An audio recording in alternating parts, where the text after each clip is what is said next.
Hey crew, it's Pitt, and I'm back with some more esoterica. Today we're diving back into the works of Mr. Eliphas Levi. This is Transcendental Magic, its Doctrine and Ritual.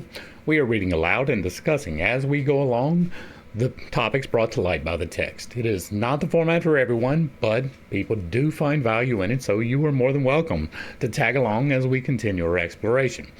Before we begin, however, if you are unfamiliar with me, any of my unconventional beliefs, or if at any point in time I lose you in the terminology, there will be several playlists linked in the corner above, in the box down below, along with the original source material and the link for my book where I teach you to do magic responsibly, so that you can get a better understanding of who I am and why I say the things that I do. With that being said, we are going to dive in and continue our exploration of Transcendental Magic, its Doctrine and Ritual, with Part 2. Chapter 22, the last book the last chapter in the book. I don't think we're going to do the two appendices. This is an exceptionally long chapter, so we are going to try to blast through it without a whole lot of commentary from me.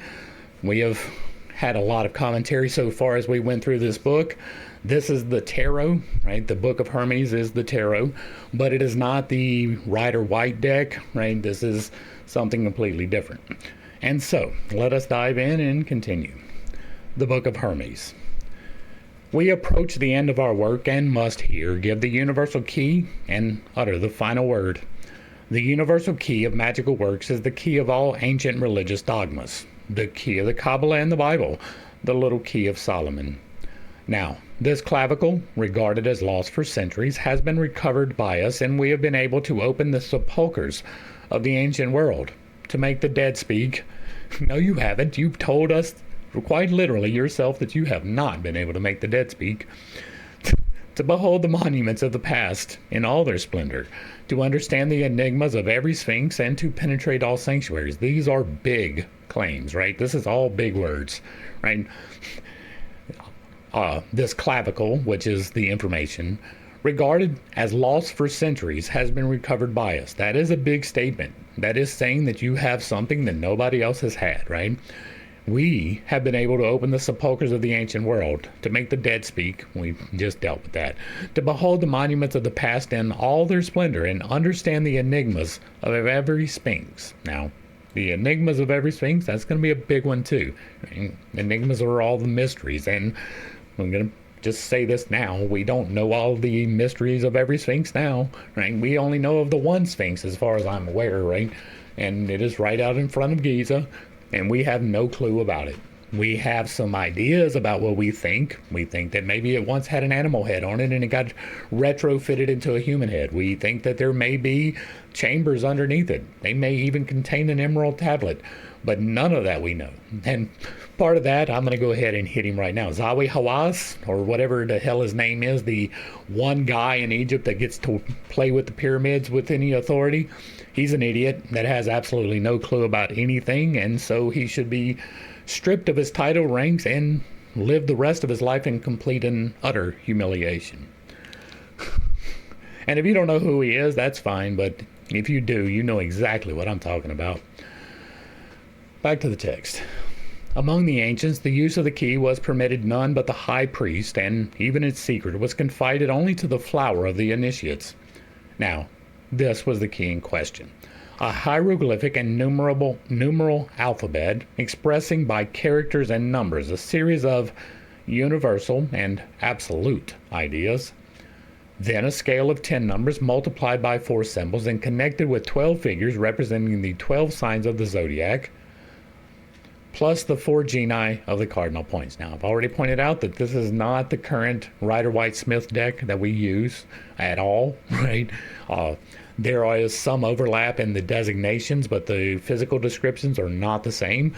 The amount of cards does not appear to be the same, and the Rider-Waite-Smith deck, while people do associate them with the zodiac, has no 12 figures representing the 12 signs of the zodiac attached in the same way. Right? There are definitely associations that are made between the cards and the various zodiacal signs, but whether that is effective or not, it's up for debate. If you are interested in the tarot, I do a daily tarot reading, and I've done a couple of deep dives on the tarot in general. Back to the text. The symbolical tetrad, represented in the mysteries of Memphis and Thebes by the four forms of the Sphinx, the man, eagle, lion, and bull, correspond with the four elements of the old world. Water being signified by the cup being held by the man or Aquarius. Air by the circle or nimbus surrounding the head of the celestial eagle. Fire by the wood which nourishes it and by the tree fructifying in the heat of earth and sun. And finally, by the scepter of royalty, which the lion typifies. Earth by the sword of Mithras, who each year immolates the sacred bull, and, together with its blood, pours forth that sap which gives increase to all fruits of earth. Now, these four signs, with all their analogies, explain the one word hidden in all sanctuaries. That word which the Bacchanets seem to divine in their intoxication when they work themselves into a frenzy for Io Evoi. What, then, was the meaning of the mysterious term? It was the name of the four primitive letters of the mother tongue. The Yod, symbol of the vine, or paternal scepter of Noah. This is making an assumption that is almost certainly not true. The Jews were not the first people. The Jews almost certainly were not the first people. In the area, on the planet, they were not specifically sectioned out to be the chosen ones.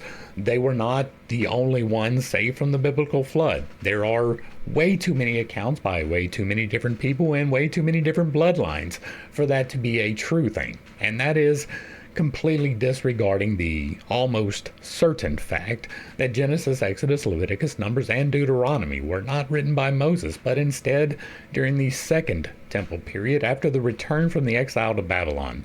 There are many reasons to believe that. I outlined quite a bit of them in my Bible study, which is called the Unconventional Bible Study, because I started out believing in the Bible and I wound up absolutely not, because of the things contained in the Bible, without any outside sources pulled in, just directly reading from the book itself. It has contradicted itself in such ways that it cannot be taken literally at all. And so the assumption that Mr. Levi is making here, because of his deep, strong Catholic roots, to which he will shortly return, is that the Jews were the first people, that they were the mother tongue, and that is not true, right? We have documents, right? The clay tablets from Samaria with cuneiform on them is older by vast degrees than anything from the Jewish people. We have various writings in far eastern India and China and Mongolia and Tibet and all of that outdate anything that we have from the Jewish people. Completely separate with no crossover whatsoever. Right? Some of the stories are the same, but that's because the Jews stole them. And so this is an assumption that has no basis in fact whatsoever. There is no reason whatsoever to believe that the mother tongue was Jewish. And so we're going to finish reading this, right? But this is the last time. I'm not going to make that argument again, but it is important to know that the assumption that most people make, right? If you follow the Abrahamic religions at all, that's Judaism, Christianity, or Islam, you believe that this is true, and it's simply not. Back to the text. The He, type of the cup of libations and also of maternity. The vow, which joins the two and was depicted in India by the great and mysterious Lingam, way before the vow came about. Such was the triple sign of the triad in the divine word. And we've hit that plenty of times. I'm going to link the video up here. The divine and the Trinity explained. Then the mother letter appeared a second time to express the fecundity of nature in woman and to formulate the doctrine of universal and progressive analogies descending from causes to effects and ascending from effects to causes. It is important to note that the reason why they have these particular four letters, Yod, He, Vow, and He, is because they are unpronounceable. These are vowels in the Hebrew language, and they are left out when you write it, right? So writing them down is writing a word that is not. Speaking them aloud is speaking aloud a word that is not. And it is minus the consonants. The consonants are the hard sounds. The vowels are the soft sounds. It is all soft sounds because it is a sound, not a name. Moreover, the sacred word was not pronounced because it could not be pronounced. It was spelt, and it was only spelled because it was completely different from every other word in the language, right? They don't write their vowels down when they write their language. They leave it out, or they did. I'm not sure if they still do, but I think they still do. They don't put it in there. You have to interpret the vowels for yourself. And so they wrote down 4 vowels because that is not a word. It was spelt and read off in 4 words, which are the 4 sacred words. Yahweh, Vaheh, Yahweh, Vaheh, Yahweh. The learned Gaffarel regards the teraphim of the Hebrews, by means of which they consulted the oracles of the Urim and Thummim, as the figures of the 4 Kabbalistic animals. And the Urim and Thummim, by the way, are stones, which symbolizes, as we shall presently show, were summed up in the sphinxes or cherubs of the ark. In connection with the usurped teraphim of Micas, he cites a curious passage from Philo, which is a complete revelation as to the ancient and sacerdotal origin of our tarot. Gaffarel thus expresses himself. He, Philo the Jew, speaking of the history concealed in the before-mentioned chapter of Judges, says that Micas made 3 images of young boys and 3 young calves, 3 also of a lion, an eagle, a dragon, and a dove, all of fine gold and silver, so that if anyone sought him to discover a secret concerning his wife, he interrogated the dove, concerning his children, the young boy, concerning wealth, the eagle, concerning strength and power, the lion, concerning fecundity, the cherub or the bull, concerning length of days, the dragon. This revelation of Philo, though deprecated by Gaffarel, is, for us, of the highest importance. Here, in fact, is our key of the tetrad, and here also the images of the 4 symbolical animals found in the 21st key of the tarot, that is, at the 3rd septenary, thus repeating and summarizing all of the symbolism expressed by the 3 septenaries superimposed. It is important to note that there are 8 cards involved in every stage of the tarot. I understand. 21 is a number that is divisible by 7, right? It is 3 times 7 is 21. There are 3 paths, but there is another card that is attached with all of that, right? It's 1 through 7 plus the full to make 8. It is 8 through 14 plus the full to make 8. It is 15 through 21 plus the full to make 8.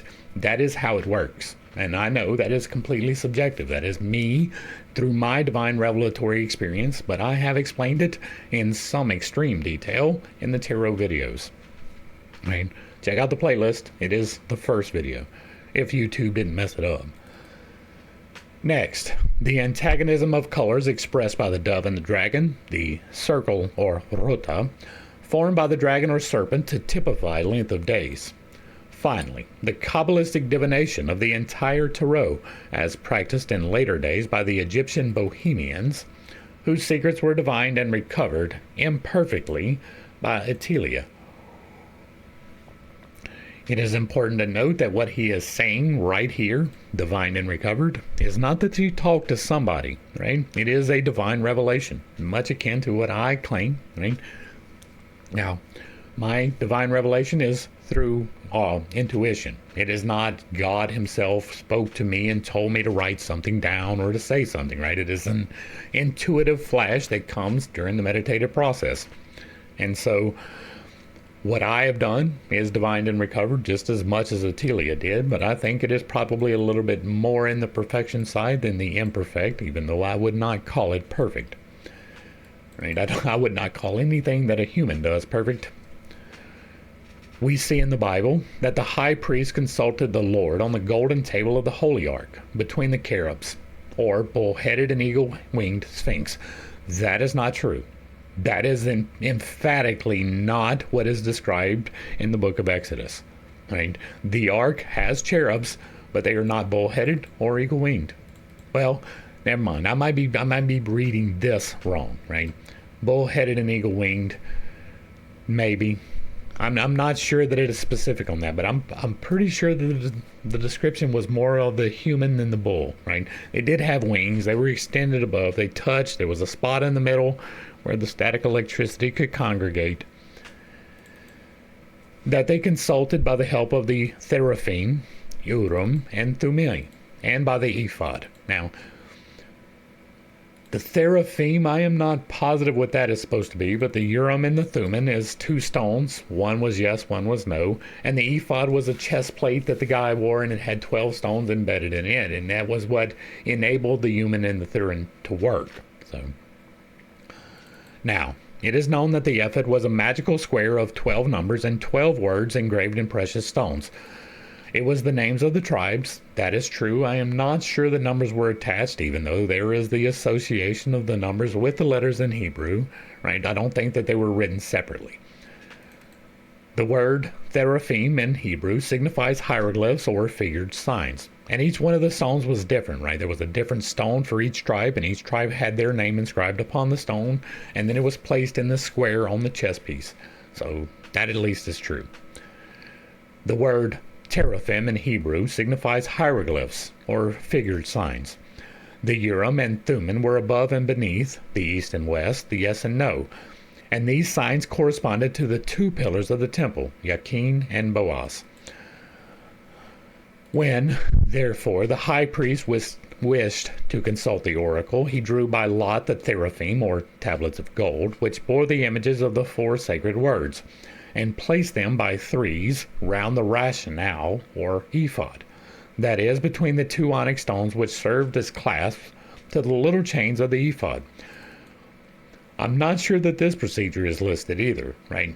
Now, it's been a while since we did Exodus, and this was a minor note in that study, so I'm not positive, but I'm not sure that this is the way that it went. Right, they did draw lots, but I don't think that this process was described in quite this way. It can be described in the Kabbalah. We have not done the works of the Kabbalah, but I'm not sure that this is in Exodus. The right onyx signified Gedula, or mercy, and magnificence. The left referred to Geburah, and signified justice and anger. If, for instance, the sign of the lion were found on the left side of the stone, which bore the name of the tribe of Judah, the high priest would read the oracle thus: "The staff of the Lord is angered against Judah." If the seraphim represented the man or cup, they were also found on the left, near the stone of Benjamin. The high priest would read: "The mercy of the Lord is weary with the offenses of Benjamin, which violate him in his love. Whence he will pour out on him the chalice of his wrath," etc. And again, this is not described in the Bible, right? This may be in the Kabbalah, but it is not described in this manner in the Bible, at least as far as I remember. When the sovereign priesthood ceased in Israel, when all oracles were silenced in the presence of the Word made man, a thing that never happened, by the way. See the Divine and the Trinity explained if that is confusing to you, but there was no man who was the Word.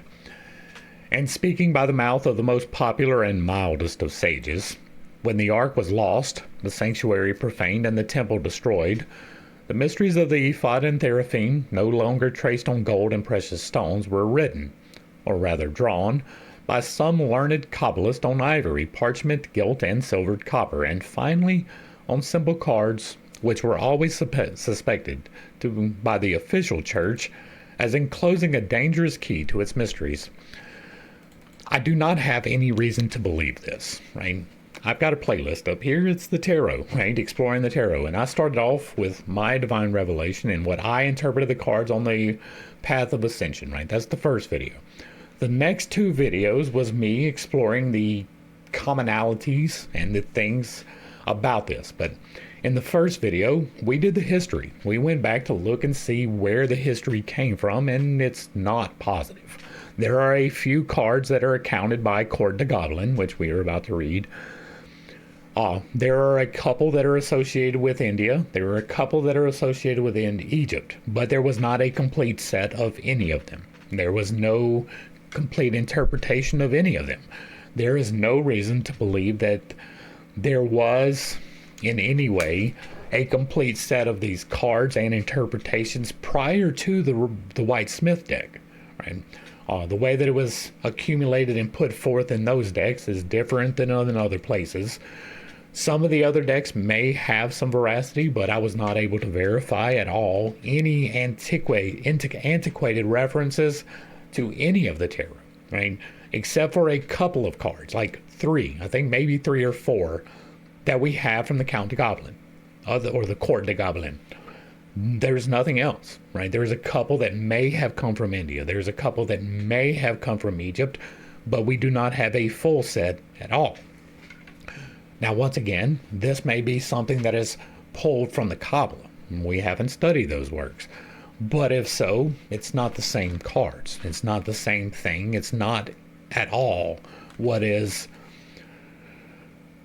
relayed by the tarot, right? There are coincidences, but other than that, and bear in mind that the current tarot that we have, the Rider-Waite deck, the Waite-Smith deck, I keep doing it wrong, but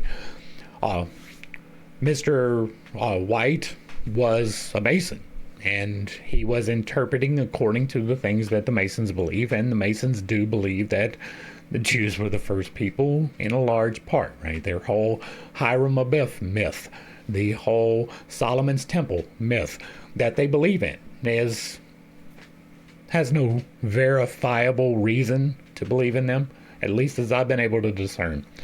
Now, again, that's not referencing source material. That is what Mr. White has written. That is what Mr. Mead has written about Masonry. It is not directly from the Mason organization. It is none of their materials. I have not been indoctrinated. I do not even seek to be.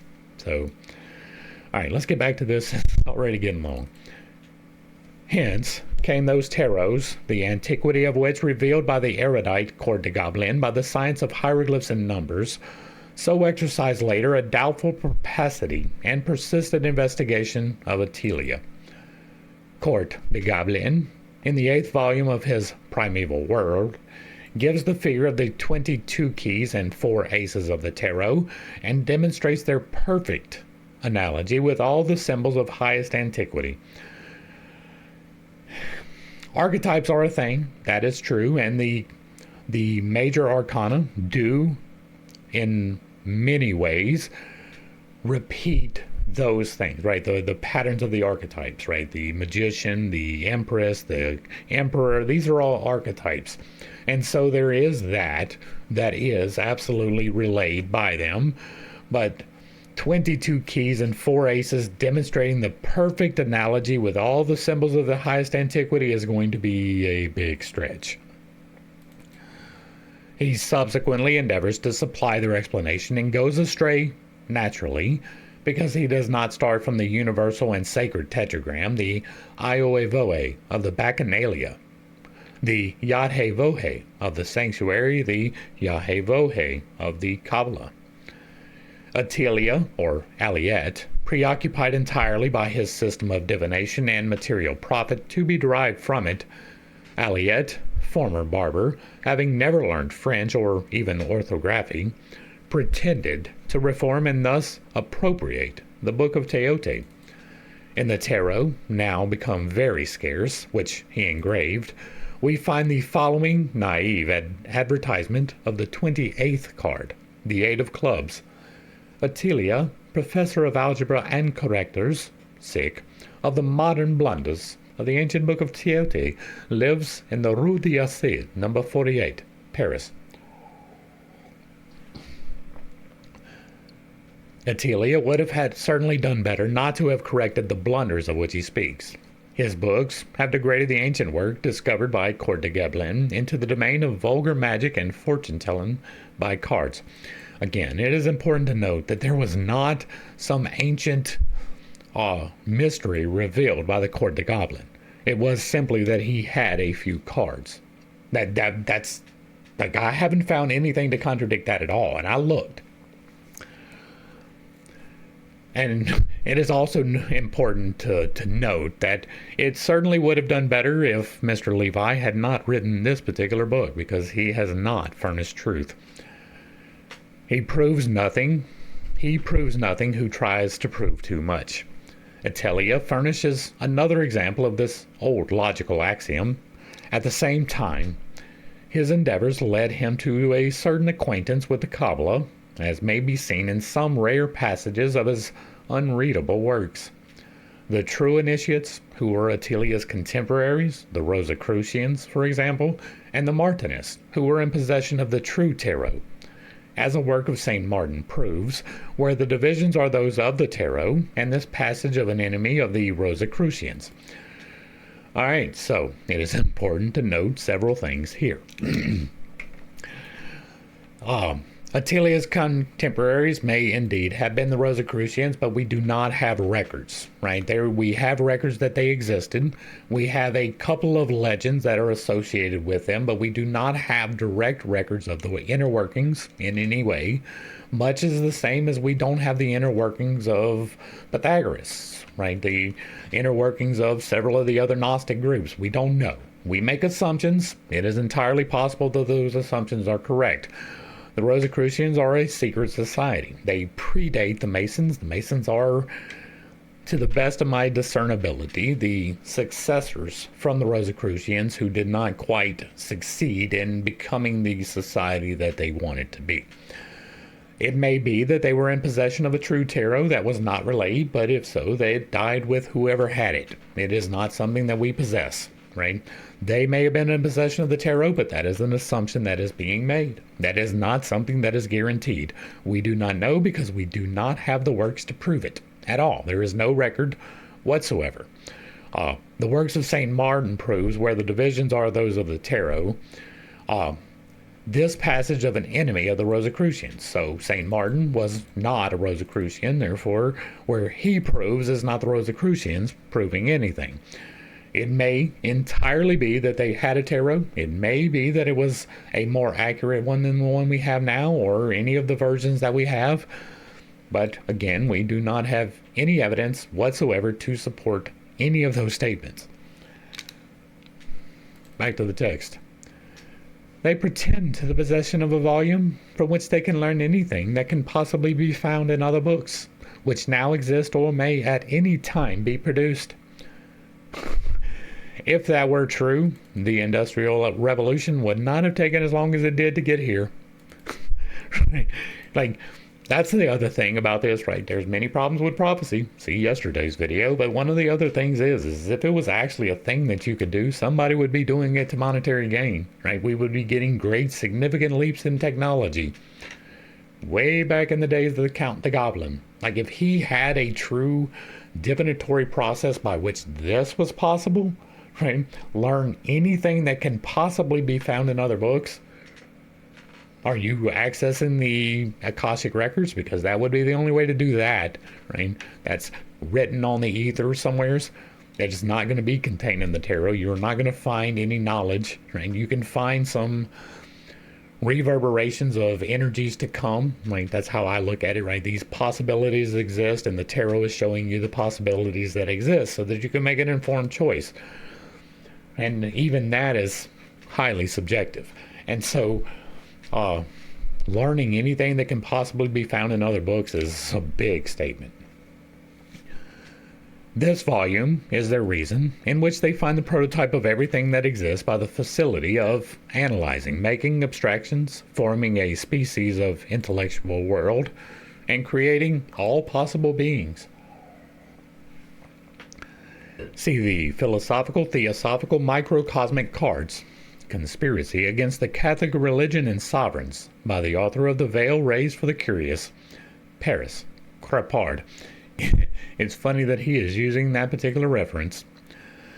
The true initiates, we repeat, who held the tarot secret among their greatest mysteries, carefully refrained from protesting against the errors of Attilia, and left him to reveal, instead of revealing the arcana of the true clavicles of Solomon.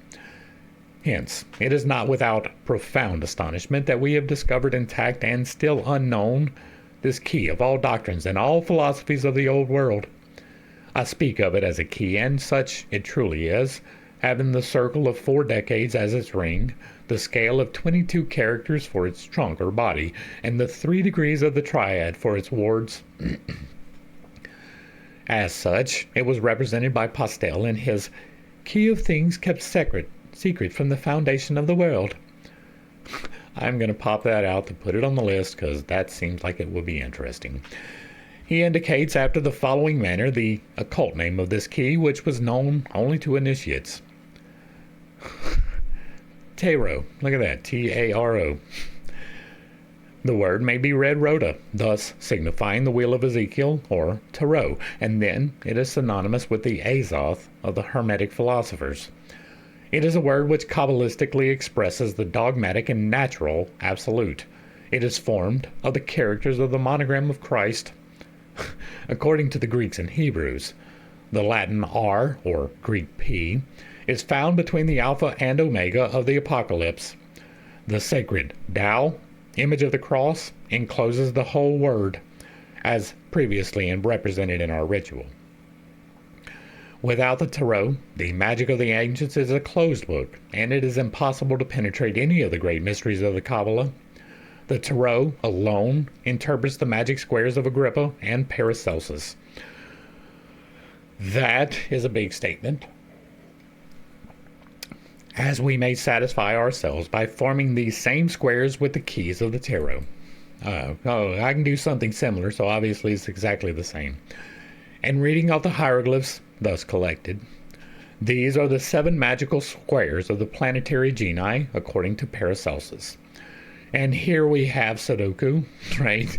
I'm not going to bother reading through these numbers associated with these planets. It is, as far as I can discern, completely arbitrary. They discovered that, yes, you can do Sudoku, right? That's what this is.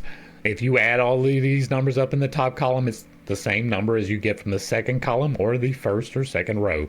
You can choose any row or diagonal at random, and you will get the exact same number. It's Sudoku. They figured out that you could do Sudoku. By adding each of the columns of these squares, you will obtain invariably the characteristic number of the planet, and finding the explanation of this number by the hieroglyphs of the tarot, you proceed to seek the sense of all the figures, whether triangular, square, or cruciform, that you find to be formed by the numbers. See that complicated mathematic that means absolutely nothing? Here we have another example. The result of this operation will be a complete and profound acquaintance with all the allegories and mysteries concealed by the ancients under the symbol of each planet, or rather, of each personification of the influences, celestial or human, upon all events of life.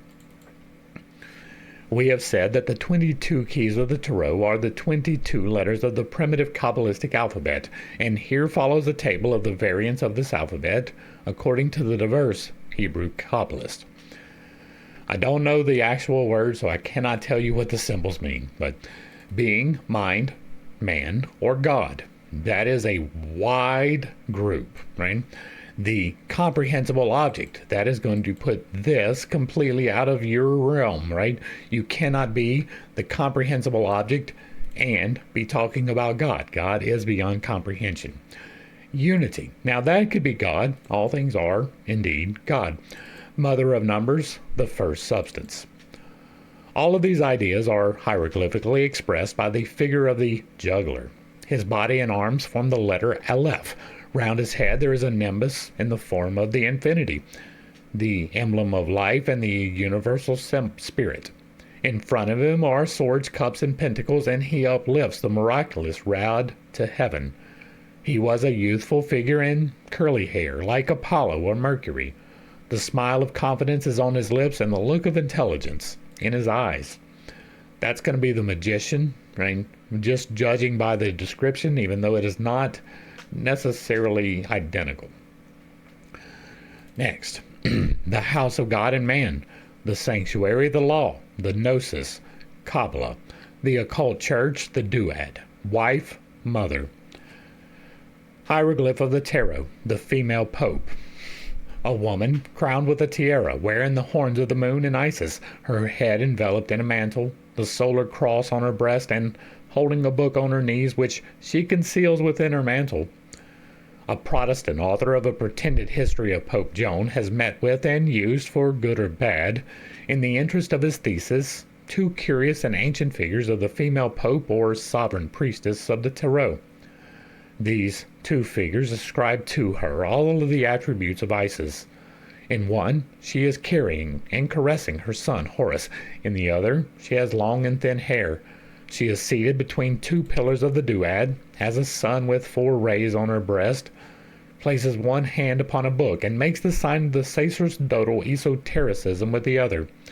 That is to say, she uplifts 3 fingers only, the other 2 being folded to signify mystery. A veil is behind her head, and on each side of her chair the flowers of the lotus bloom upon the sea. I strongly commiserate the unlucky scholar who has seen in this antique symbol nothing but a monumental portrait of his pretended Pope Joan. Now, I am unfamiliar with Catholic history, right? I hold the Catholic Church in particular, in extreme disdain, right? They took everything that Jesus said, did the opposite of it. It is quite terrible if you do a deep dive. So I don't know any of the history behind this Pope Joan. If you could enlighten me, if you have an idea, I'm not interested enough to Google it, but if you want to enlighten me on what it is, I would be interested in that. Next, the Word, the Triad, plenitude, fecundity, nature, generation in the 3 worlds. Symbol, the Empress, a woman, winged, crowned, seated, and uplifting a scepter with the orb of the world at its end. Her sign is an eagle, image of the soul and of life. This woman is the Venus Urania of the Greeks and was represented by St. John in his Apocalypse as the woman clothed with the sun, crowned with 12 stars, and with the moon beneath her feet. It is the mystical quintessence of the triad, spirituality, immortality, the Queen of Heaven. 4. The porte or government of the Easterns, initiation power, the tetragram, the quaternary, the cubic stone, or its base. Hieroglyph, the emperor, a sovereign whose body represents a right-angled triangle, and his legs a cross, the image of the Athenor of the philosophers. 5. Indication, demonstration, instruction, law, symbolism, philosophy, and religion.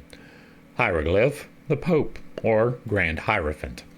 In more modern tarots, this sign is replaced by the image of Jupiter. The Grand Hierophant, seated between the 2 pillars of Hermes and of Solomon, makes the sign of esotericism and leans upon the cross of the 3 horizontals of triangular form. If these pillars are Hermes and Solomon, then the white one would probably be Hermes, because Solomon would have to represent the darker forces.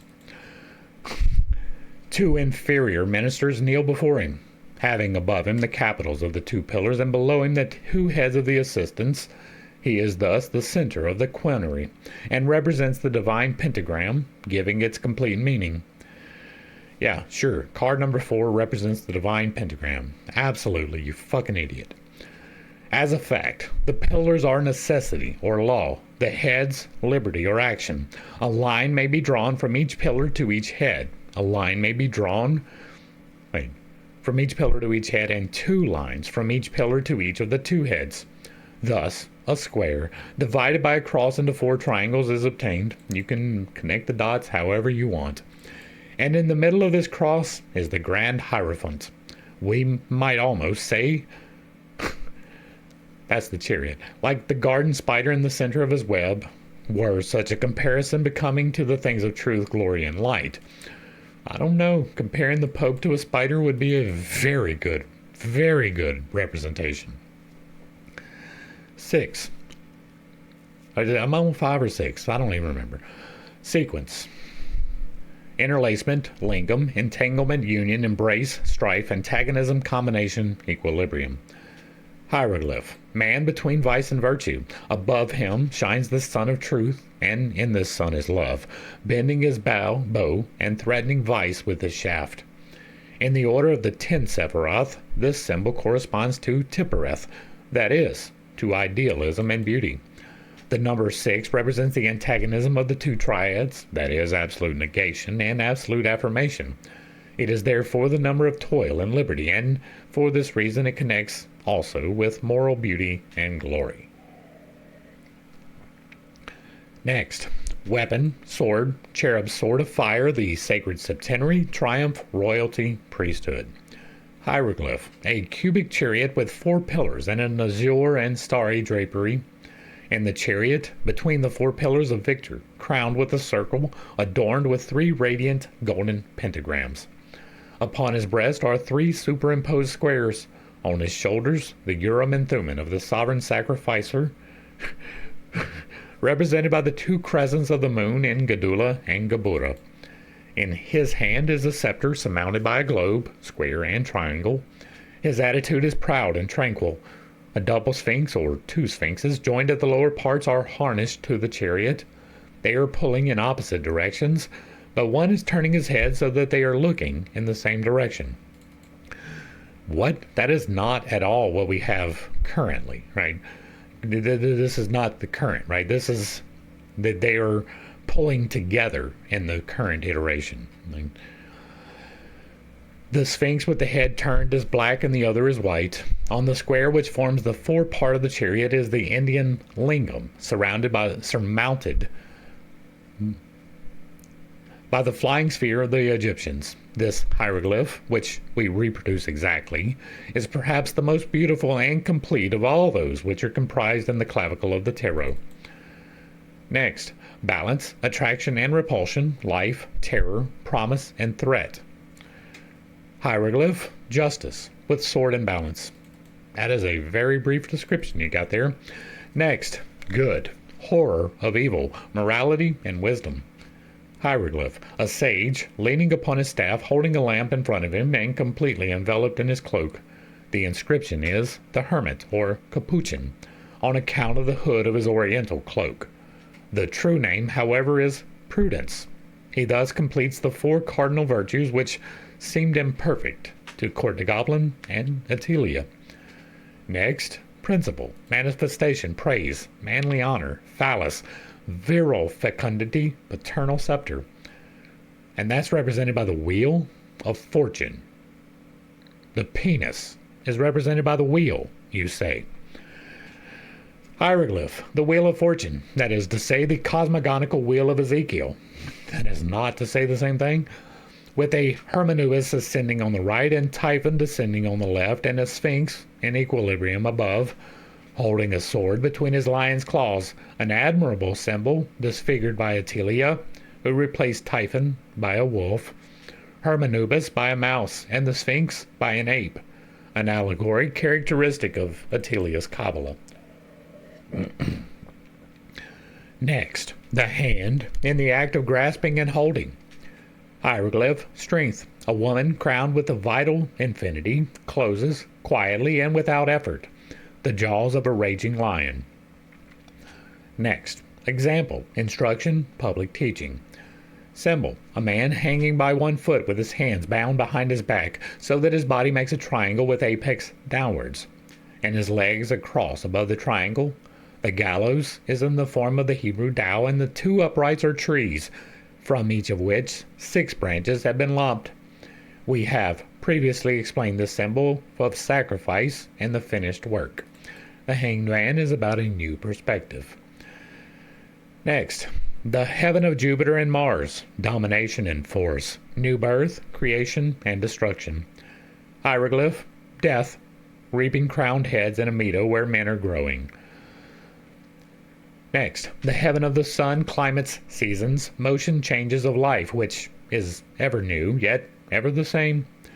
Hieroglyph, temperance, an angel with the sign of the sun upon her forehead, and on the breast the square and triangle of the septenary, pours from one chalice into another the two essences which compose the elixir of life.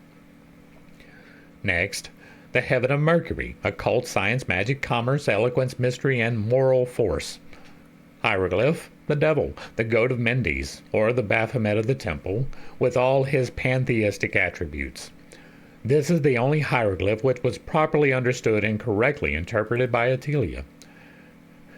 Next, the heaven of the moon, alterations, subversions, changings, and feelings. Hieroglyph, a tower struck by lightning, probably that of Babel. 2 persons, doubtless Nimrod and his false prophet or minister, are precipitated from the summit of the ruins. One of the personages in his fall perfectly represents the letter Ganaim. Next, the heaven of the soul, outpourings of thought, moral influence on the ideas, on forms, immortality. Hieroglyph. The burning star and eternal youth. We have already described this symbol. Next, the elements, the visible world, the reflected light, material forms, symbolism.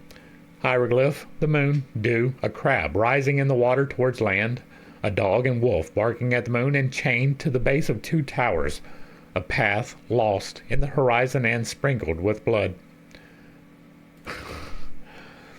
Next, composites, the head, apex, prince of heaven. Hieroglyph, a radiant sun and two naked children taking hands in a fortified enclosure.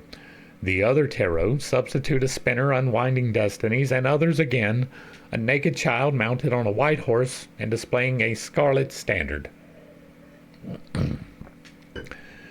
Next, vegetative principle, generative virtue of the earth, eternal life. Hieroglyph, the judgment. A genius sounds the trumpet, and the dead rise from their tombs. The persons who are living and were dead are a man, a woman, and a child, the triad of human life. Next, the sensitive principle, the flesh, eternal life. Hieroglyph, the fool.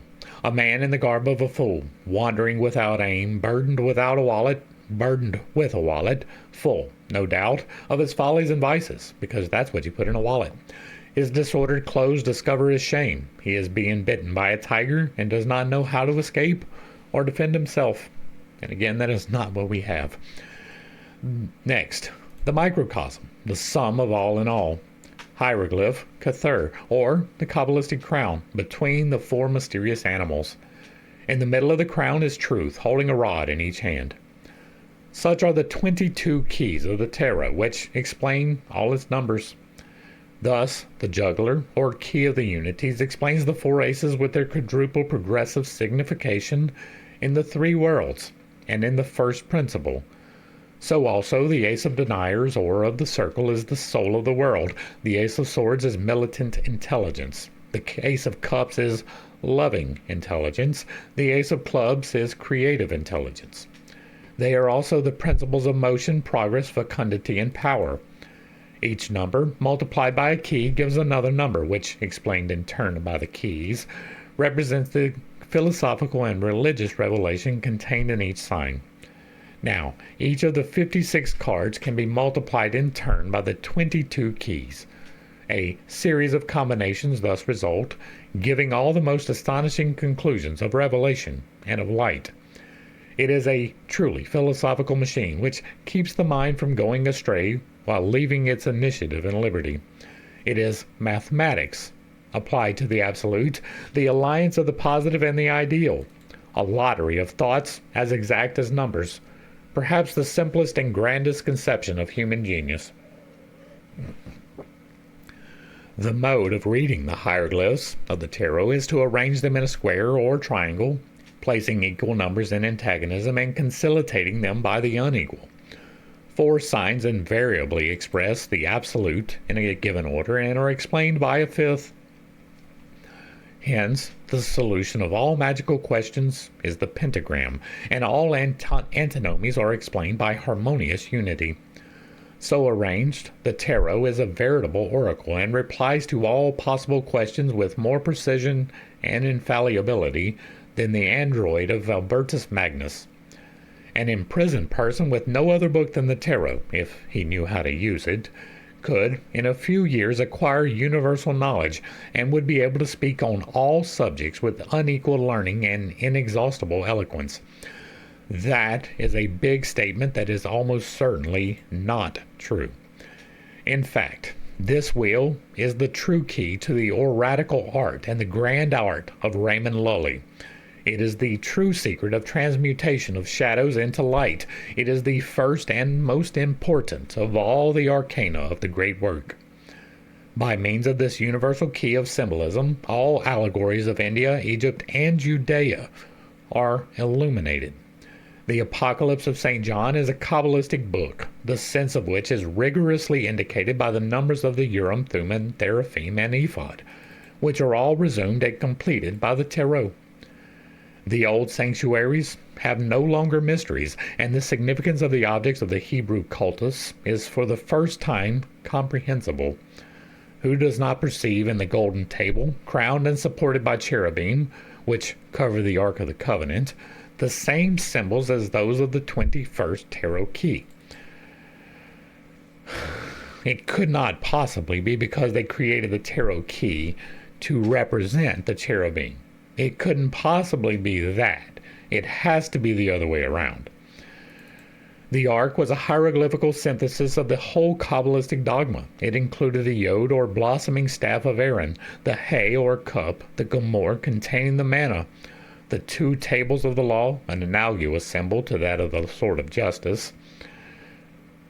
This is a not great representation of the Ark of the Covenant. And the manna kept in the gomor, 4 objects which interpret wonderfully the letters of the divine tetragram.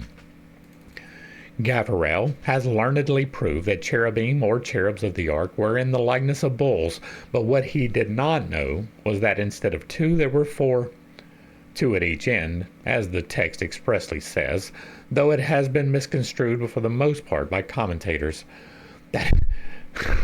You need to read the book, buddy. The 18th and 19th verses of the 25th chapter of Exodus should read thus: "And thou shalt make 2 bulls of sphinxes of beaten gold on each side of the oracle. And thou shalt make one looking this way and the second that way." The cherubs or sphinxes were, in fact, coupled by 2s on each side of the ark, and their heads were turned on the 4 corners of the mercy seat, which they covered with their wings rounded archwise, thus overshadowing the crown of the golden table, which they sustained upon their shoulders, facing one another at the openings and looking at the propitiatory. See the figure on page 371. The ark, moreover, had 3 parts or stages, representing Atziluth, Zetzira, and Bria, the 3 worlds of the Kabbalah. The base of the coffer, which were fitted with the 4 rings and 2 levers, analogous to the pillars of the temple. No, it's not. Yakin and Boaz. The body of the coffer, on which the sphinxes appeared in relief, and the cover, overshadowed by the wings.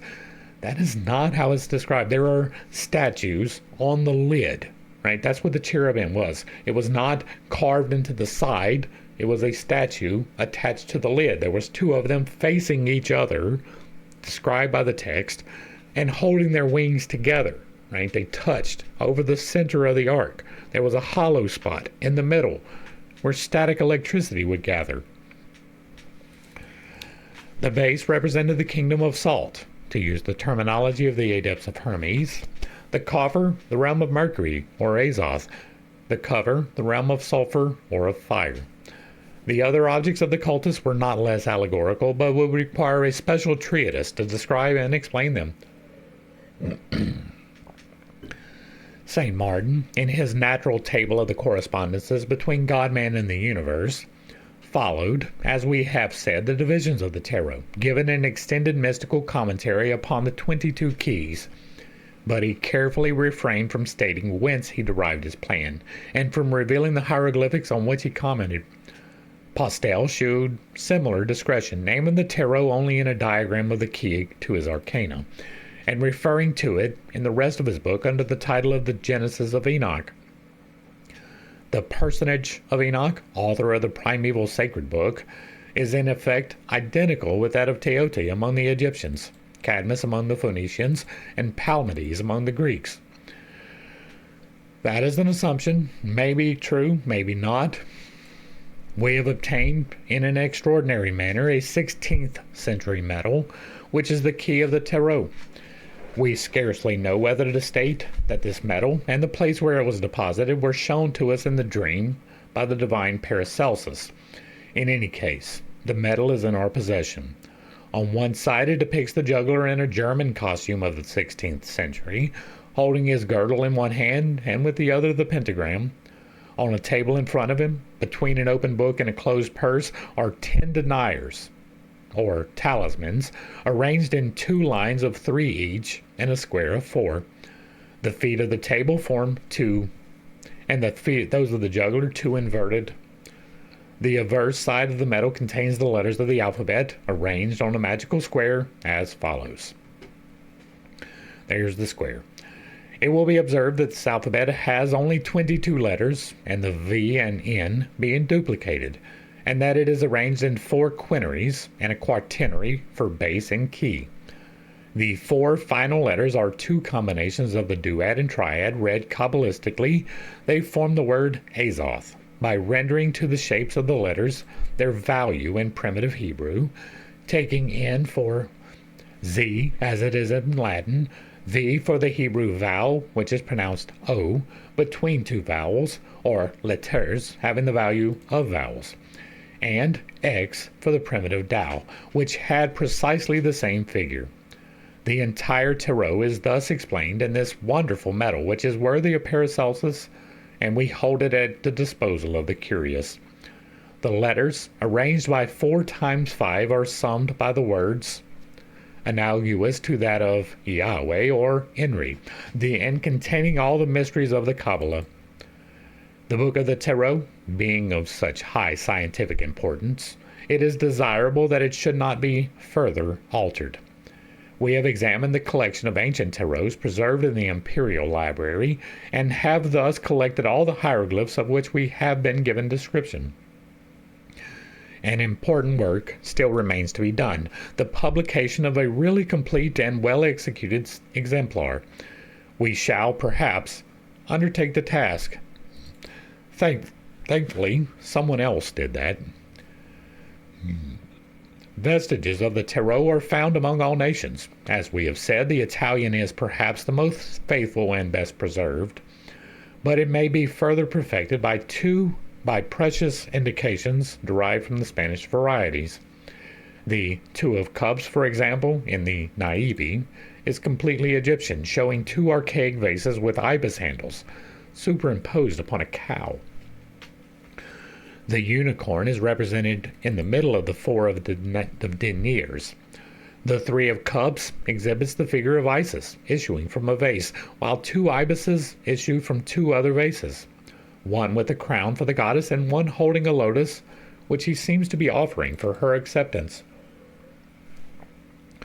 The 4 aces bear the image of the hieratic and sacred serpent, while in some specimens the seal of Solomon is placed at the center of the 4 of deniers, instead of the symbolical unicorn. The German tarot have suffered great alteration and scarcely do more than preserve the number of the keys, which are crowded with grotesque or Pantagruelian figures. We have a Chinese tarot before us, and the Imperial Library contains samples of others that are similar. Monsieur Paul Boutois, in his remarkable work on playing cards, has given some admirably executed specimens. The Chinese tarot preserves several primeval emblems. The deniers and swords are plainly distinguishable, but it would be less easy to discover the cups and clubs. It was at the epoch of the Gnostic and Manichaean heresies that the tarot must have been lost to the Church, at which time also the meaning of the divine apocalypse perished. It was understood no longer that the 7 seals of this Kabbalistic book are 7 pentacles, the representations of which we give, and that these pentacles are explained by the analogies of the numbers, characters, and figures of the tarot. Thus, the universal tradition of the one religion was a moment broken. Darkness or doubt spread over the whole earth, and it seemed, in the eyes of ignorance, that truth Catholicism, the universal revelation, had briefly disappeared.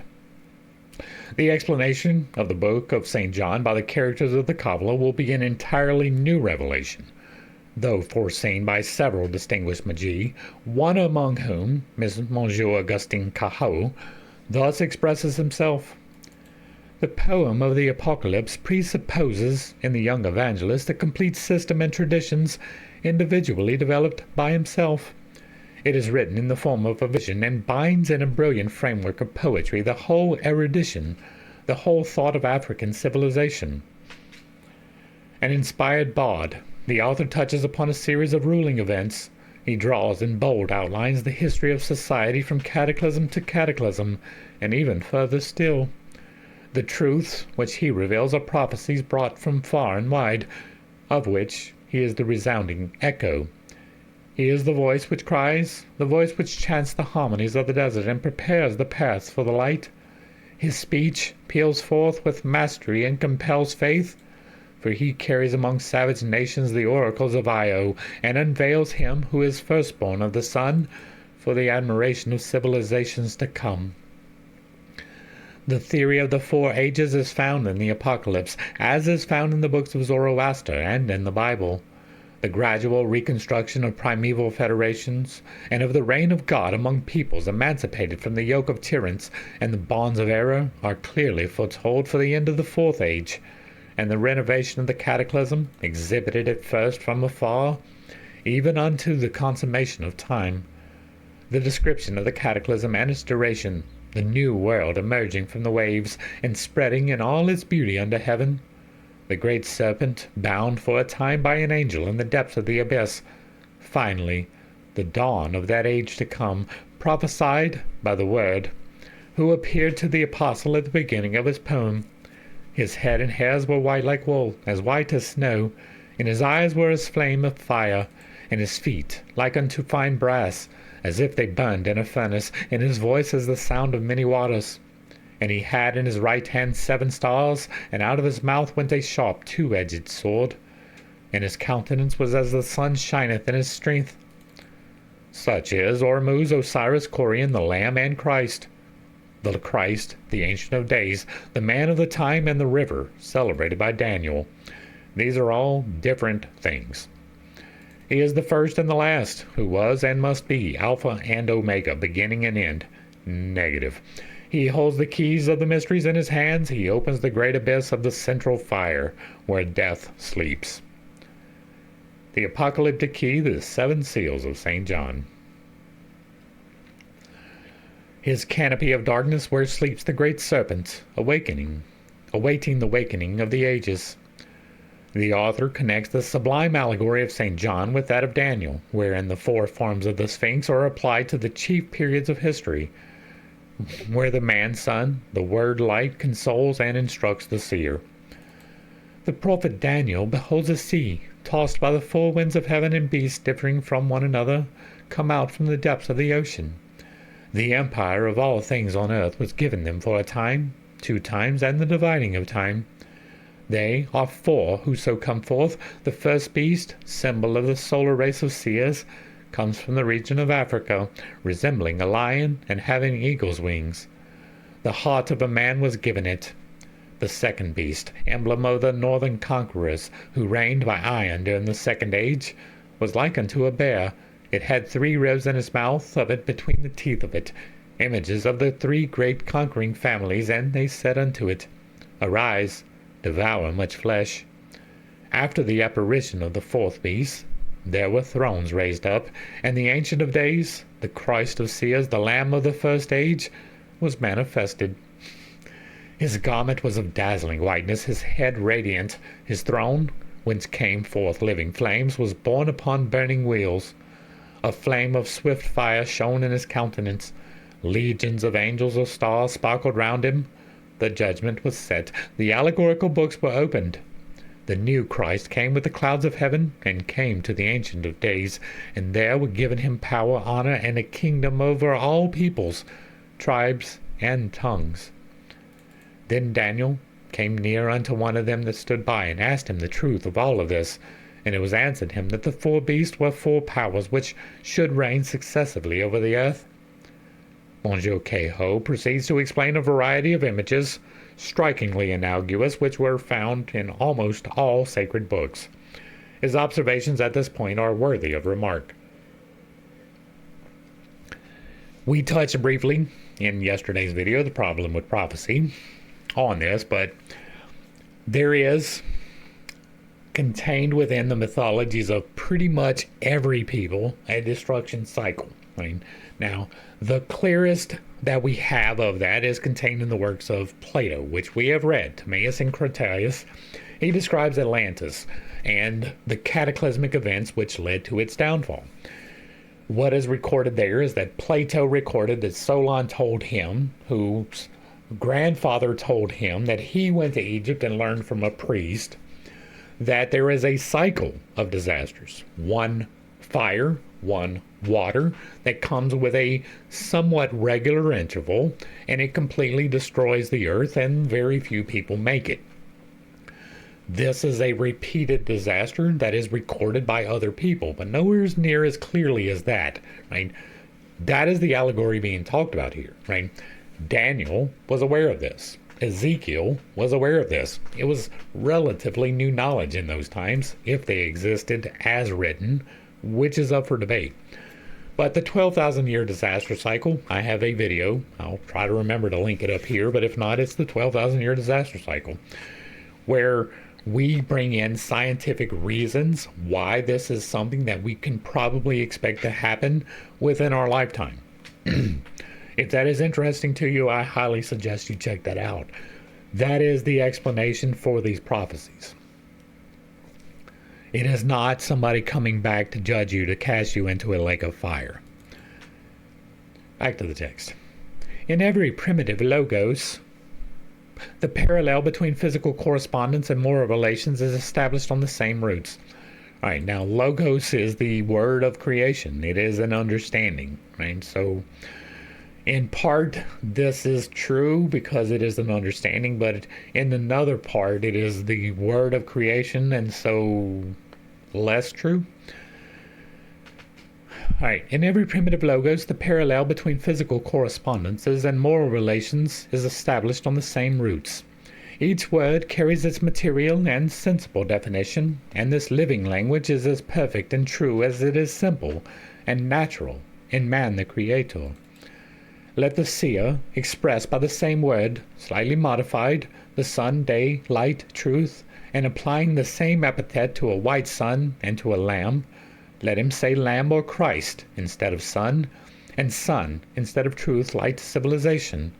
And there is no allegory, but there are true correspondences seized and expressed by inspiration.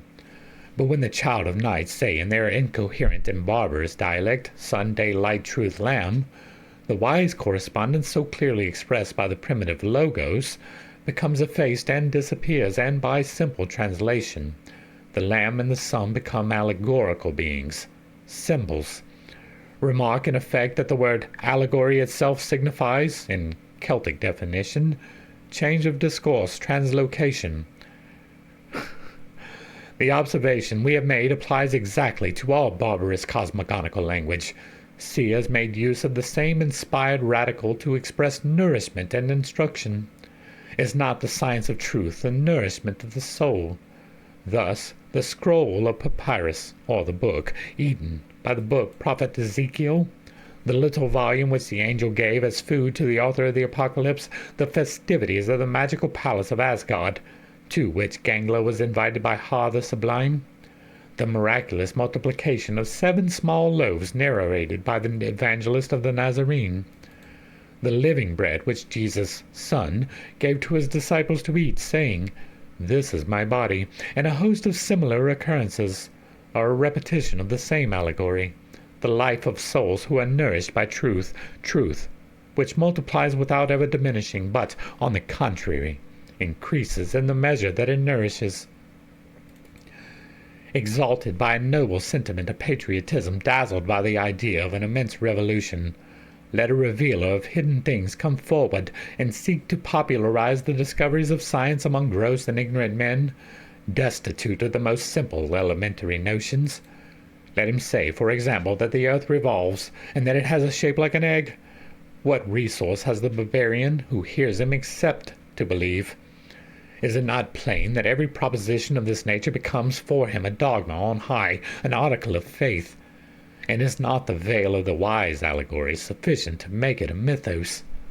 In the schools of seers, the terrestrial globe was represented by an egg of pasteboard or painted wood, and when the young children were asked, "What is this egg?" they answered, "It is the earth." Those older children, the barbarians, hearing this, repeated after the little children of the seers, "The world is an egg."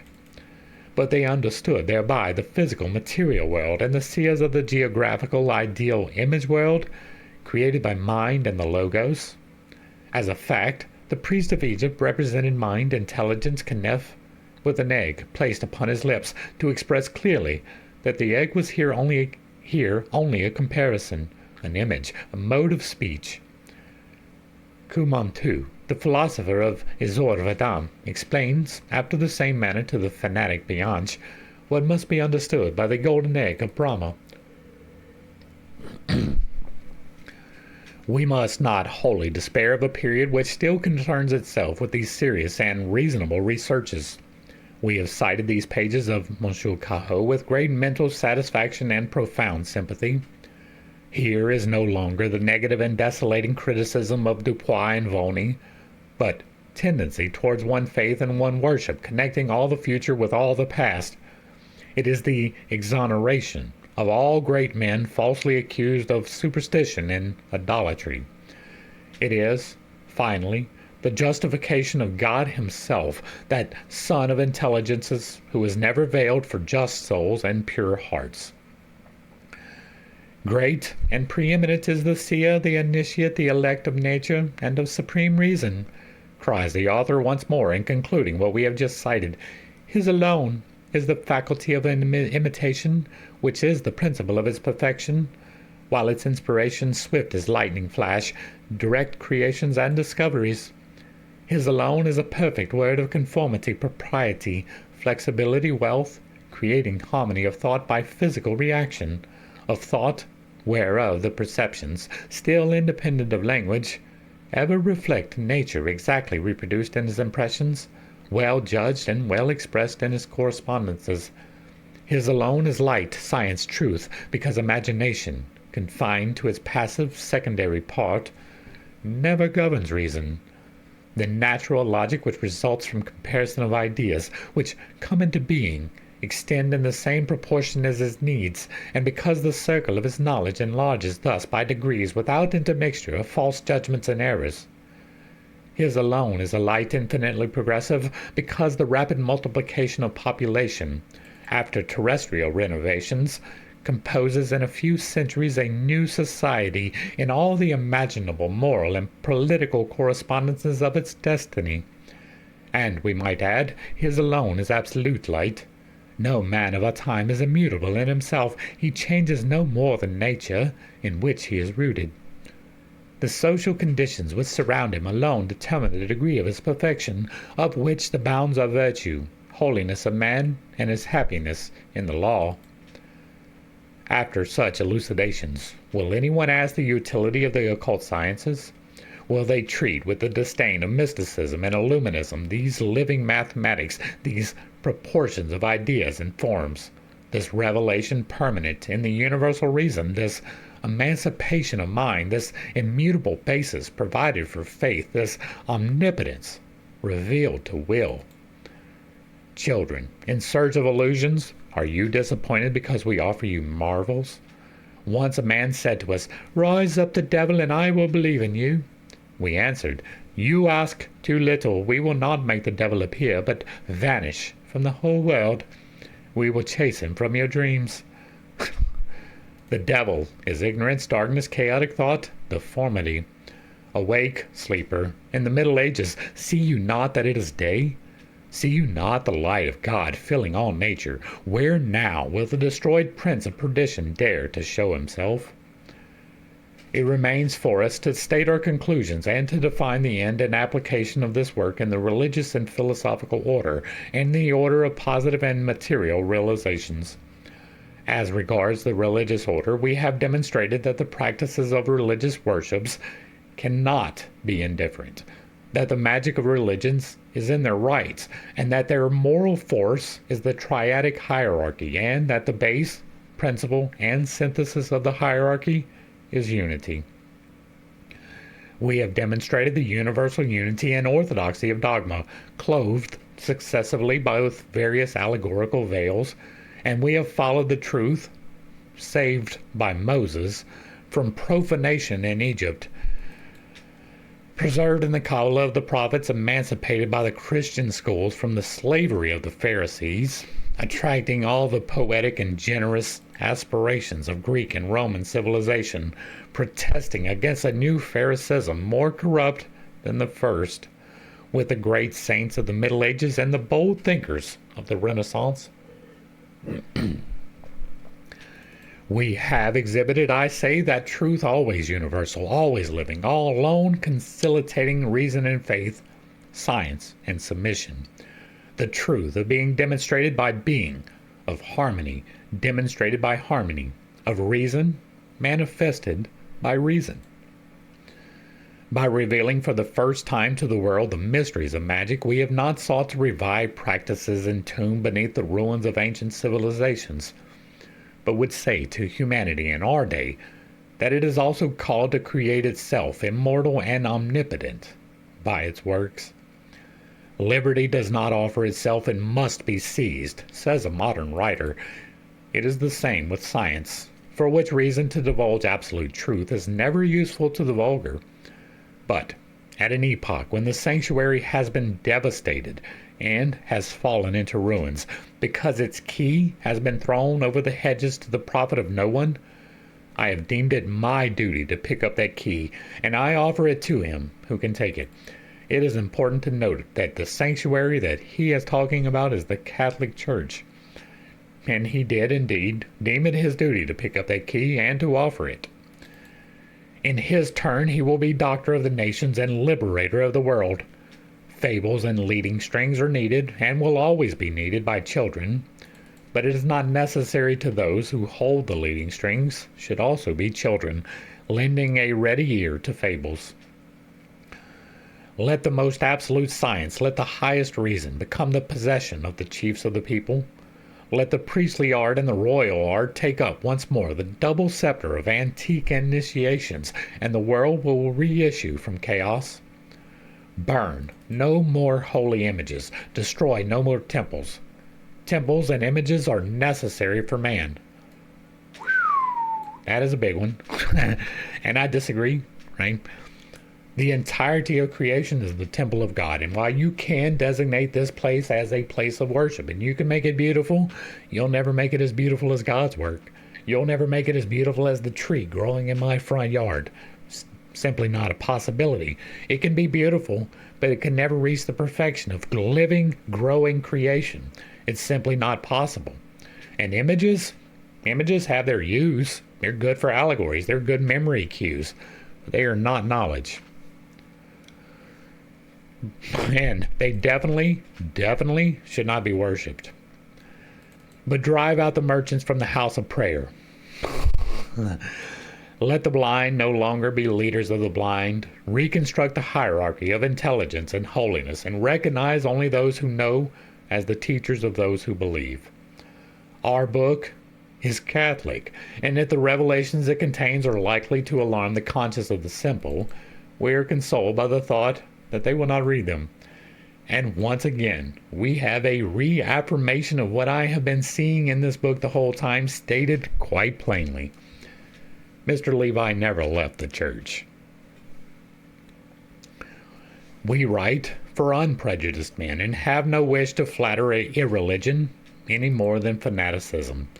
If there be anything essentially free and inviolable in the world, it is belief. By science and persuasion, we must endeavor to lead berate imaginations from the absurd, but it would be investing their error with all the dignity and truth of the martyr to either threaten or constrain them. Faith is nothing but superstition and folly if it have not reason for its basis. See the Bible study. And we cannot suppose that which we do not know except by analogy with what we know. To define what we are unacquainted with is presumptuous ignorance. Say that again. Can we get that louder for them in the back? To define what we are unacquainted with is presumptuous ignorance. I don't know that Mr. Levi has made a truer statement about himself in the entirety of this book. To affirm positively what one does not know is a lie. Well, damn it, he did it. He one-upped himself.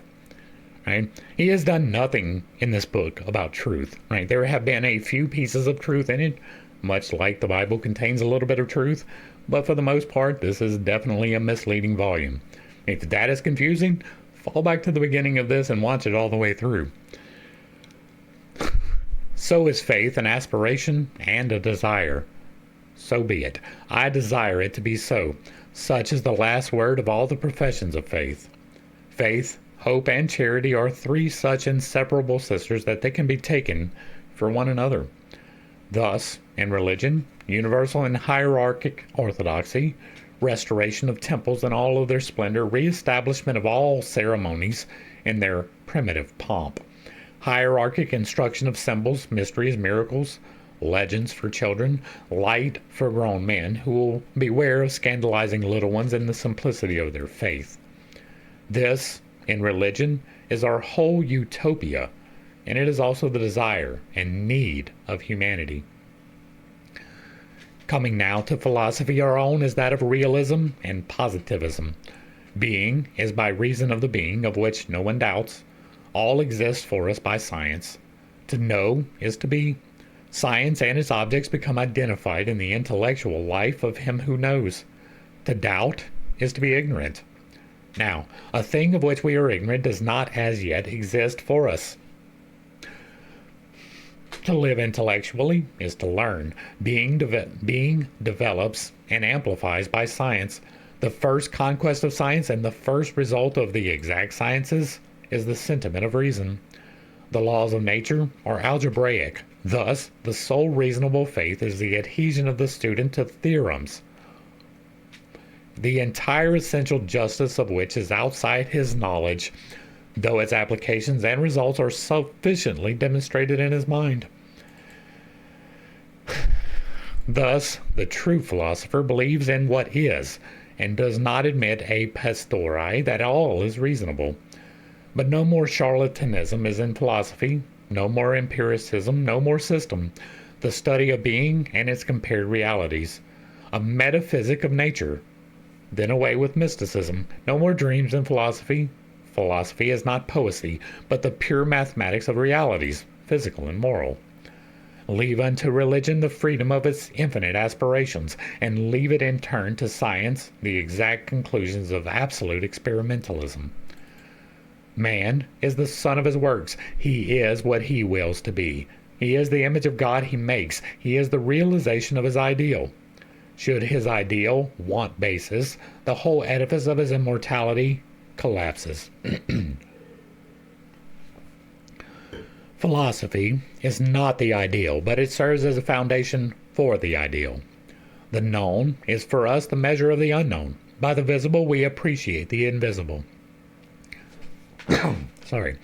Science is a celestial trigonometry. One of the sides of the absolute triangle is the nature which is submitted to our investigations. The second is our soul, which embraces and reflects nature. And the third is the absolute, in which our soul enlarges. No more atheism possible henceforward, for we no longer pretend to define God. God is for us the most perfect and best of intelligent beings, and the ascending hierarchy of beings sufficiently demonstrates his existence. Do not let us ask for more, but to be ever understanding him better, let us grow perfect by ascending towards him. No more ideology. Being is being. We cannot perfectionize, save according to the real laws of being. Observe, and do not prejudge. Exercise our faculties, do not falsify them. Enlarge the domain of life in life. Behold truth in truth. Everything is possible to him who wills only what is true. Rest in nature. Study, know, then dare. Dare to will, dare to act, and be silent. No more hatred of anyone. Everyone reaps what he sows. The consequence of works is fatal, and to judge and chastise the wicked is for the supreme reason. He who enters into a blind alley must retrace his steps or be broken. Warn him gently if he can still hear you, but human liberty must take its course. We are not the judges of one another. Life is a battlefield. Do not pause in the fighting on account of those who fall, but avoid trampling them. Then comes the victory, and the wounded on both sides become brothers by suffering, and before humanity will meet in the ambulances of the conquerors. Such are the consequences of the philosophical dogma of Hermes. Such has been from all time the ethic of true adepts. That is not untrue, right? That whole last paragraph I didn't disagree with. We're already almost an hour and a half, so I'm just blowing through it, but that is not untrue, right? That last paragraph, in large part, is exactly the ethic of true adepts. Such is the philosophy of the Rosicrucian inheritors of all the ancient wisdoms. Such is the secret doctrine of those associations that are treated as subversive of the public order, and have ever been accused of conspiring against thrones and altars. The true adept, far from disturbing the public order, is its firmest supporter. Again, true. You're going to have a really hard time being an anarchist and a magician. He has too great a respect for liberty to desire anarchy. Child of the light, he loves harmony and knows that darkness begets confusion. He accepts everything that is and denies only what is not. He wills true religion. Practical, universal, full of faith, palpable, raised in all life. He wills it to have a wise and powerful priesthood, surrounded by all the virtues and all the prestige of faith. He wills the universal orthodoxy, the absolute hierarchic, apostolic, sacramental, incontestable, and uncontested Catholicity. That is a lie. This part I vehemently disagree with. Every single practice of the Catholic Church I stand in opposition to. We may at some point go into a deep dive of it, but they quite literally took all of the teachings and did the opposite of them. He wills an experimental philosophy, real, mathematical, modest in its conclusions, untiring in its researches, scientific in its progress. Who, therefore, can be against us if God and reason are with us? Does it matter if man prejudge and slander us? Our entire justification is in our thoughts and our works.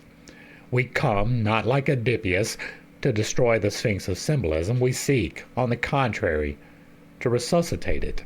The Sphinx devours only blind interpreters, and he who slays it has not known how to divine it properly. It must be subdued and chained and compelled to follow us. The Sphinx is the living palladium of humanity. It is the conquest of the king of Thebes. It would have been the salvation of Oedipus had Oedipus completely divined its enigma.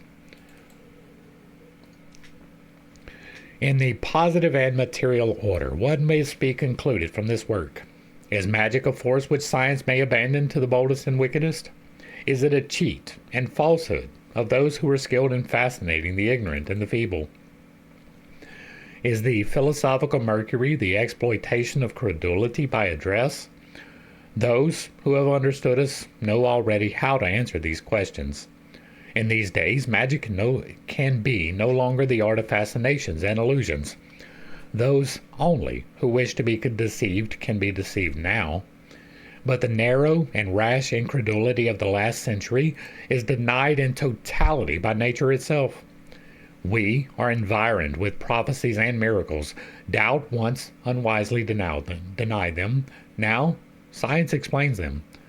No, Monsieur de Comte Neuville, a destroyed spirit is not allowed to disturb the empire of God.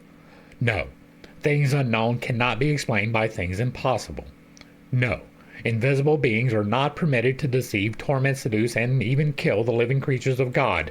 Men, already so ignorant and scarce able to combat their own delusions. That I kind of disagree with. I do believe that there are invisible beings and that they are permitted to deceive, if not torment, seduce, and kill, right? I don't believe that they can do physical harm unless you allow it, right? They can't get you without your consent, in my understanding, but they are there. Those who told you all this in your childhood, Monsieur de la Comte, have deceived you. And if you were child enough once to listen to them, be man enough now to disbelieve them. Man is himself the creator of his heaven and hell. That is true. See my dissertation on the Old and New Testament and the fact that there is no heaven or hell in the entirety of the Old Testament. And there are no demons except our own follies. Minds, chastised by truth, are corrected by the chastisement, and dream no more of disturbing the world. If Satan exists, He can only be the most unfortunate, most ignorant, most humiliated, and most impotent of beings. The existence of a universal agent of life, of a living fire, of an astral light, is demonstrated by facts. I have described them several times, lightning and fire being examples. Magnetism enables us to understand today the miracles of old magic. The facts of second sight, aspirations, sudden cures, thought readings are now admitted and familiar things, even among our children. But the tradition of the ancients has been lost. Discoveries have been regarded as new. The last word is sought about observed phenomena. Minds grow excited over meaningless manifestations. Fascinations are experienced without being understood. We say, therefore, to table turners. These prodigies are not novel. You can perform even greater wonders if you study the laws of nature. And what will follow? A new acquaintance with these powers, a new career opened to the activity and intelligence of man, the battle of life reorganized with arms more perfect, and the possibility restored to the flower of intelligence of once more becoming the masters of all destinies by providing true priests and great kings for the world to come. Here ends the ritual of transcendent magic, and that is going to bring us to the conclusion of our study of this work. Hopefully, I brought a little bit of enlightenment and not too much confusion to a somewhat difficult series of topics. I understand I hold some unconventional beliefs, and I have a tendency to step on toes when I relay those. It is not intentional, but it is not something that I apologize for. This conclusion of his was revealing, right? It started off as an explanation of one thing, right? The Book of Teote, the tarot. And it evolved into a confession that he doesn't believe in anything that he wrote down. Right? That's what wound up here. Like, he doesn't believe in spirits, but he was trying necromancy. He doesn't believe because it wasn't successful. Right? He doesn't believe because he didn't have the faith. He doesn't believe because he never actually tried.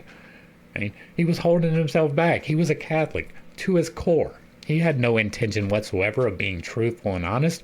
The more I read this, and especially after this last chapter, the more convinced I am that he was a double agent for the Catholic Church to cast aspersions upon the things that you can actually do.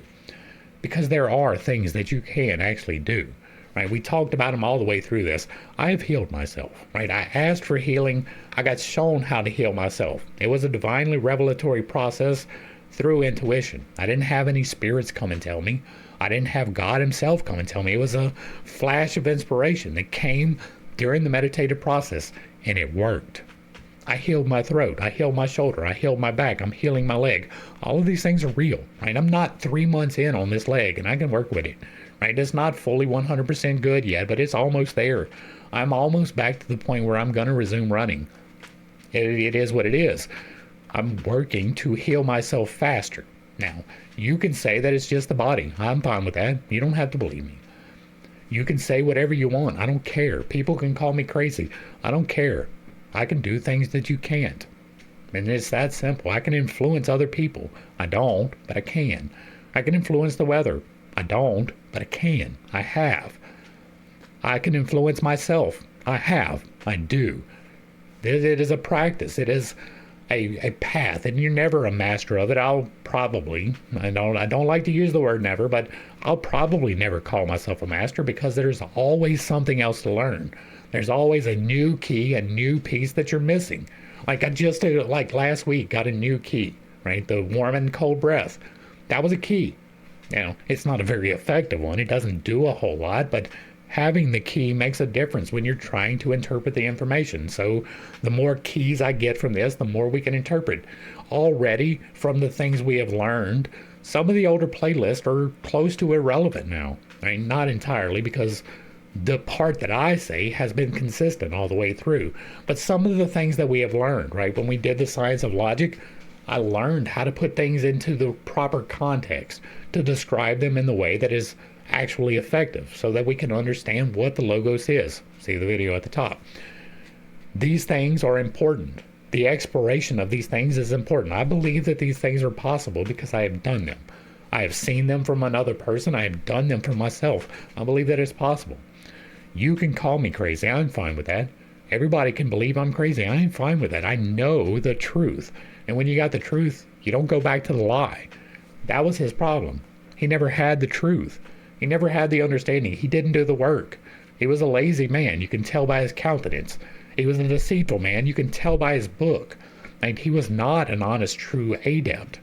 He was a dabbler at best, and not even committed to that, from his own words. That's a problem. He didn't believe this. He didn't understand it, and that's why he failed at it. You can get a better understanding. There is good information out there. Most of it is on this channel, but there is other people out there with good information. Sometimes you got to dig for it. And just because I say it doesn't make it true, right? I tell you how to do the things that I do, put it into practice. If it works, it works. If it doesn't, it doesn't. Then we've got a process by which we can discern true from fiction, right? The things that I said, it could all be just psychosomatic. I could have deceived myself into healing myself. That's possible. I don't believe that, but it is possible. You have to maintain that image, right? If nobody else on the entire planet can do what I did, then it was just me making shit up. Even though I have results, it is that simple. If you like what I'm doing over here, let me know down below. Give me a like, a share, a follow. Throw me a comment. If you agree or disagree with anything that was said, put it in the box down below. And if it remains respectful, it gets to remain up. If there is another work you would like to see me discuss in the manner that we are doing here, drop that in the box as well. And if you really like what I'm doing, hit me with that super thanks. Consider joining for a membership or picking up a copy of my book where I teach you how to do this for real. To the crew, thanks for hanging out. I appreciate every single minute that you are here with me, and I am praying for you every single day. Until next time, I love you. God loves you. You are perfect, whole and complete, just the way that you are. And this has been Pitt's Take. Peace.